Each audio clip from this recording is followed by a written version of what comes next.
কলকাতার ডার্বি গুয়াহাটিতে। গঙ্গাসাগরের জন্য কলকাতায় ডার্বি হচ্ছে না। গঙ্গাসাগরের নিরাপত্তা দেওয়ার কারণে কলকাতায় পর্যাপ্ত পুলিশ দেওয়া সম্ভব হয়নি, সে কারণে ডার্বি নেই। বাট আমি যা দেখছি আমার লাইভে মোটামুটি মোহনবাগান ফ্যান প্রচুর।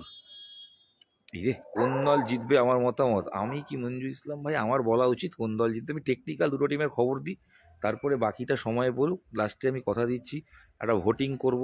এই স্পোর্টস টুনাইটের দর্শকরা কি বলছেন, ইস্টবেঙ্গল না মোহনবাগান, কে জিতবেন সেটা দেখব। খবর বলতে এখন পর্যন্ত ডার্বি যা হয়েছে তাতে এখন পর্যন্ত একবারও ইস্টবেঙ্গল জেতেনি। একটা ডার্বি আইএসএলের ড্র ছিল, এছাড়া বাকি সব কটায় ইস্টবেঙ্গল হেরেছে। অর্থাৎ ডার্বি, আইএসএল ডার্বি মানেই যার রং সবুজ বেরুন, ইস্টবেঙ্গল নেই। স্বপন শাহ তাও ইস্টবেঙ্গলের সমর্থক, তিনি বলছেন জয় ইস্টবেঙ্গল। তো দেখুন ইস্টবেঙ্গল জিতবে না মোহনবাগান জিতবে সে তো কালকে এরকম সময় আমরা বুঝতেই পারবো। তবে ধারে ভারে মোহনবাগান এগিয়ে, কারণ লড়াইটা 1 বনাম 11। আইএসএল র্যাঙ্কিংয়ে 1 নম্বর দলটার নাম মোহনবাগান, 11 নম্বর দলটার নাম ইস্টবেঙ্গল।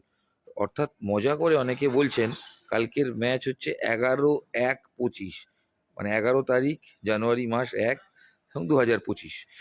তো এবং আনোয়ার না, আনোয়ার খেলবেই না। আনোয়ার আজকে জানিয়ে দিয়েছে কোচ আনোয়ারের পক্ষে সম্ভব নয়। তবে সৌভিক চক্রবর্তী খেলতে পারেন। ইস্টবেঙ্গলের খবর দিয়ে যদি শুরু করি, ইস্টবেঙ্গল ফ্যান কম, প্রদীপ শর্মা তাও ইস্টবেঙ্গলের সাপোর্টার। ইস্টবেঙ্গল কালকে 5 ডিফেন্সে খেলতে চলেছে, অর্থাৎ ডিফেন্স আগলে যদি কাউন্টার অ্যাটাকে গিয়ে গোল করা যায় গোল করব, কিন্তু হারবো না, এই মানসিকতা নিয়ে নামতে চাইছে কোচ অস্কার ব্রুজো। নতুন বিদেশি, তিনি আগামীকাল দলের সঙ্গে যোগ দিয়ে দিচ্ছেন বলেই খবর। রিজার্ভ বেঞ্চে বসবেন, বাট রিজার্ভ বেঞ্চে বসলে তিনি শুরুতে হয়তো নামবেন না, আমি জানি না। কোচ যদি ফিটনেস সকালে টিম হোটেলে দেখে নেন, যদি মনে হয় ম্যাচে নামিয়ে দেওয়া যেতে পারে নামিয়ে দেওয়া যেতে পারে। কিন্তু ভেনেজুয়েলা থেকে সারা মোটামুটি অন্য প্রান্ত থেকে এই প্রান্তে আসা পৃথিবীর, তো তারপরে এসে তিনি খেলতে পারবেন কি? জেটল্যাগ তো থাকা উচিত। আমার তো মনে হয় এই ম্যাচ খেলা কঠিন। বাট যদি খারাপ পরিস্থিতি হয়, ইস্টবেঙ্গল কোচ চাইছেন যে যদি প্লেয়ারকে নামিয়ে দেওয়ার প্রয়োজন পড়লে নামিয়ে দিতে পারি, বাট সেটা এখনও শিওর নয়। নতুন বিদেশি কাল রিজার্ভ বেঞ্চে বসবেন বলেই টিম ম্যানেজমেন্টের খবর। এটা ঠিক, অন্তত একটা মরাল ভিক্টি ইস্টবেঙ্গলের, কারণ ভেনিজুয়েলার মতো জায়গা, কারণ টেকনিক্যালি ভারত থেকে ভেনিজুয়েলার দুটো উল্টো দিক। তো সেখান থেকে এত তাড়াতাড়ি তাকে নিয়ে আসাটা, কর্তারা অন্তত সেই স্বদেশটা দেখিয়েছেন এবং তারা নিয়ে আসছেন, এটা ইস্টবেঙ্গলের প্রাপ্তি। ইস্টবেঙ্গলের যা খবর তাতে ইস্টবেঙ্গল একমাত্র দিমিকে মানে স্ট্রাইকার হিসেবে একমাত্র দিমিকে সামনে রেখে 5 ডিফেন্ডার নিয়ে দল সাজাচ্ছে। 5 জন ডিফেন্ডার, 4 জন মাঝমাঠে, 1 জন স্ট্রাইকার। 1 স্ট্রাইকারে খেলতে নামতে চলেছে ইস্টবেঙ্গল, যা খবর। ক্লেটন একটু পিছন থেকে মাঝমাঠে মাঝমাঠে এসে থাকছেন। আনোয়ার নেই, মাঝমাঠ আগের ম্যাচে খেলেছেন। ইস্টবেঙ্গলের নুন আনতে পান্তা ফুরায় অবস্থা, কারণ ইস্টবেঙ্গলের হাতে প্লেয়ারই নেই। গোলে গিল খেলবেন ঠিকই, ডিফেন্সে হিজাজি মাহের এবং ইউএসতে খেলবে। হিজাজি মাহের লাস্ট ম্যাচে পায়ের তলা দিয়ে বল গলিয়ে গোল খেয়েছে, তো বুঝতেই পারছেন হিজাজি মাহের আর সঙ্গে ইউএসতে এই দুজন ডিফেন্স, বাট দুজন যে খুব একটা ভালো ফর্মে আছেন তা নয়। ডিফেন্স ইস্টবেঙ্গল ট্রাভেলে করবে, কারণ উল্টো দিকে কিন্তু স্টুয়ার্ট কালকে খেলছেন, জেমি তো খেলবেন, জিমি ম্যাকলারেন খেলছেন এবং পেত্রাতোস হয়তো চেঞ্জে নামছেন।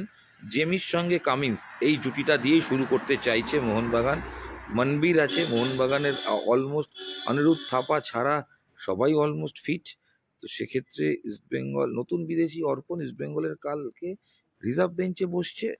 যদি একান্ত প্রয়োজন হয় 5-10 মিনিট 20 মিনিট খেলানোর মতো পরিস্থিতি থাকে প্লেয়ারটি, তাহলে কোচ নামাতে পারেন। প্রাথমিক চয়েসে তিনি নেই। সাউল ক্রেসপোকে নামানোর একটা পরিকল্পনা রয়েছে, কিন্তু সাউল ক্রেসপো আদৌ ম্যাচ ফিট কতটা, কারণ দীর্ঘদিন চোটের জন্য মাসখানেক হলো তিনি খেলতে পারেননি। তো সেই জায়গা থেকে দাঁড়িয়ে সঞ্জীব দা, থ্যাংক ইউ ভেরি মাচ, মোহনবাগানের অন্যতম মেম্বার সঞ্জীব দা, ডার্বিতে সবাই সমান যখন বলেছেন সঞ্জীব দা, আমি জানতাম সঞ্জীব দার রিয়াকশন পাবো। দেখুন সঞ্জীবদার কথা ধার করে বলি, ডার্বি মানে 50-50, এটা কোচও বলছেন। কারণ পরিসংখ্যান, পয়েন্ট টেবিল এগুলো ইম্পর্টেন্ট হয় না, স্নায়ুর লড়াই। প্রশ্ন করতে পারেন যে বিদেশি প্লেয়াররা কি সত্যি স্নায়ুর লড়াইয়ে বিশ্বাসী? সত্যি এই প্রশ্নটা আমার মধ্যেও আছে, সত্যি কি তারা বোঝেন নাকি তারা একটা নর্মাল ম্যাচ হিসেবে দেখে? তবে কোথাও গিয়ে জানেন তো কোচরাও বোঝে যে এই ম্যাচের পালস, এই ম্যাচটা জিতলে আপনি যদি জিতে যান আপনাকে অনেক ভুল আপনার মাফ হয়ে যাবে, অনেক হারা ম্যাচে নিয়ে সমালোচনা কম হবে। তো এই ম্যাচগুলো সব টিমই জিততে চায়, কারণ মরাল একটা ভিক্টি। এবং আমি ইস্টবেঙ্গলের খবর দিচ্ছিলাম, মোহনবাগানের খবরটা দেওয়া খুব ইম্পর্টেন্ট। সেটা হচ্ছে মোহনবাগানে মলিনা বলছেন তিনি পেশাদার, তিনি ব্যাঙ্গালোর ম্যাচ নিয়ে ভাববেন। তবে তার ডিফেন্স সুভাশিস এবং আলফ্রেড যে তারা রেডি, তারা খেলছে।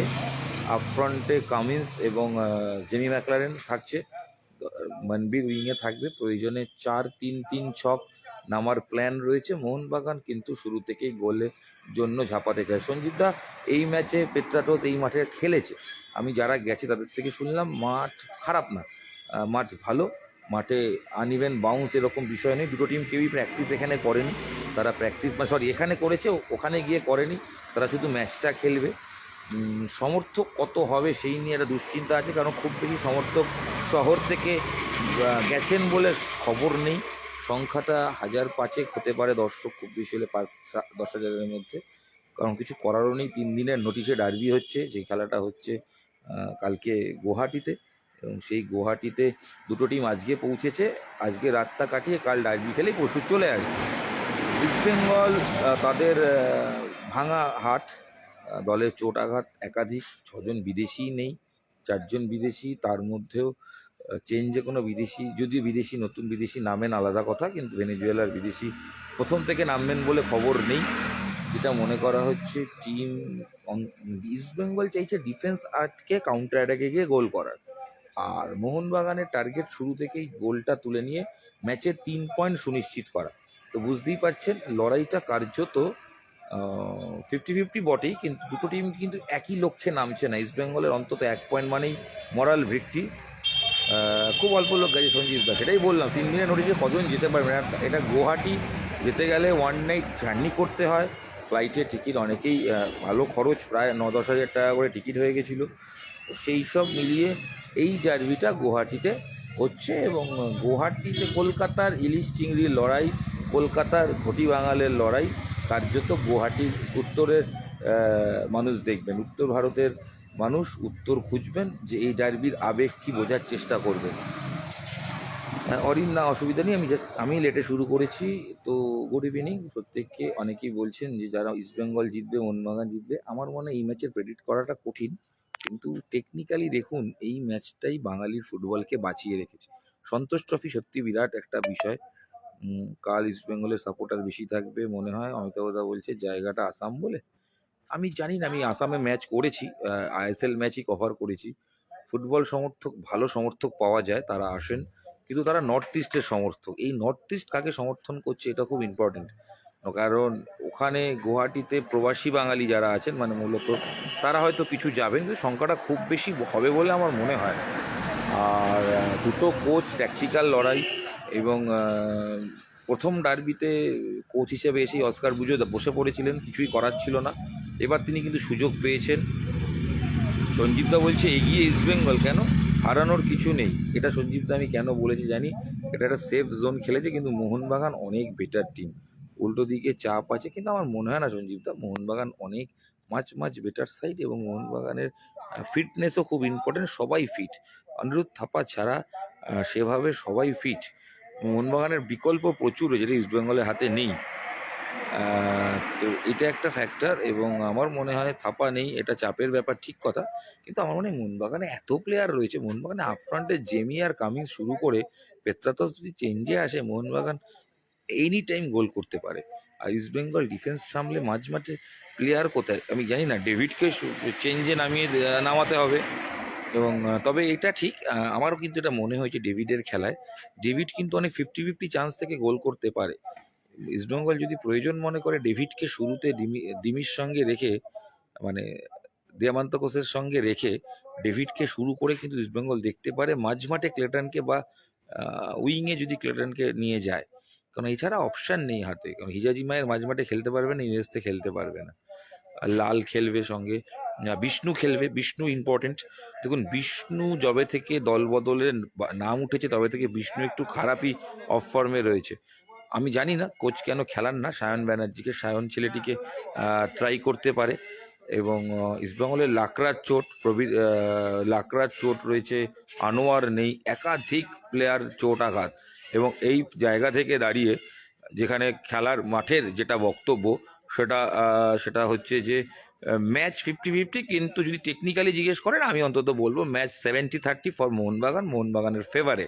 কারণ মোহনবাগান অনেক বেটার সাইড এবং 1 নম্বর সাইড, তারা জয়ের ধারা অব্যাহত রাখতে চাইবে। এবং মাথায় রাখতে হবে ব্যাঙ্গালোরের থেকে মোহনবাগান 2 পয়েন্টে এগিয়ে আছে, ক্লোজ ফাইট। একটা ম্যাচে পয়েন্ট নষ্ট মানে মোহনবাগান কিন্তু মোহনবাগানকে ধরে ফেলবে। তো সেই জায়গা থেকে বেঙ্গালুরু সুনীল ছেত্রীদের থেকে মার্জিনটা যতটা সম্ভব বেশি করে রাখা যায় এটাই টার্গেট। এবং ডার্বি আইএসএল মানেই মোহনবাগান ইস্টবেঙ্গল জেতেনি। প্রথমবার ইস্টবেঙ্গল জিততে পারবে কিনা সময় বলবে।